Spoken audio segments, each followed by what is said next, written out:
The night before Christmas. 'Twas the night before Christmas, when all through the house not a creature was stirring, not even a mouse. The stockings were hung by the chimney with care, in hopes that St. Nicholas soon would be there. The children were nestled all snug in their beds, while visions of sugar plums danced in their heads.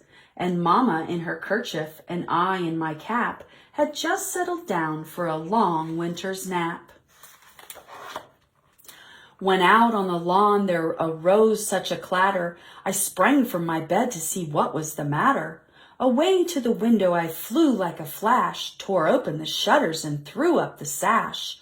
The moon on the breast of the new-fallen snow gave a luster of midday to objects below, when what to my wondering eye should appear but a miniature sleigh and 8 tiny reindeer, with a little old driver so lively and quick, I knew in a moment it must be Saint Nick. More rapid than eagles his coursers they came, and he whistled and shouted and called them by name. Now Dasher, now Dancer, now Prancer and Vixen, on Comet, on Cupid, on Donner and Blitzen. To the top of the porch, to the top of the wall, now dash away, dash away, dash away all. As dry leaves that before the wild hurricane fly, when they meet with an obstacle, mount to the sky. So up on the housetop the coursers they flew, with a sleigh full of toys, and St. Nicholas too. And then in a twinkling I heard on the roof the prancing and pawing of each little hoof. As I drew in my head and was turning around, down the chimney St. Nicholas came with a bound. He was dressed all in fur from his head to his foot, and his clothes were all tarnished with ashes and soot. A bundle of toys he had flung on his back, and he looked like a peddler just opening his pack.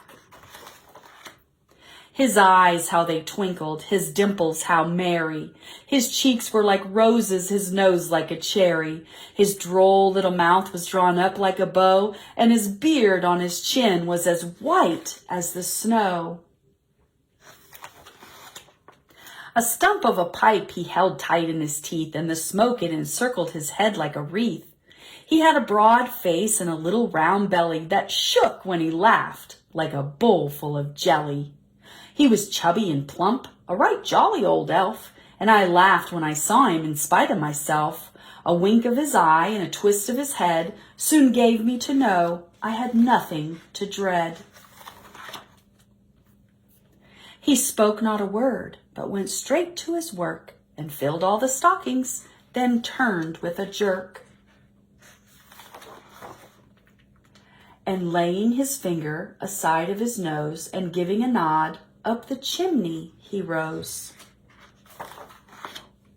He sprang to his sleigh, to his team gave a whistle,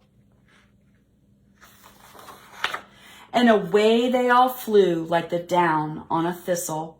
But I heard him exclaim ere he drove out of sight, "Merry Christmas to all, and to all a good night." The night before Christmas.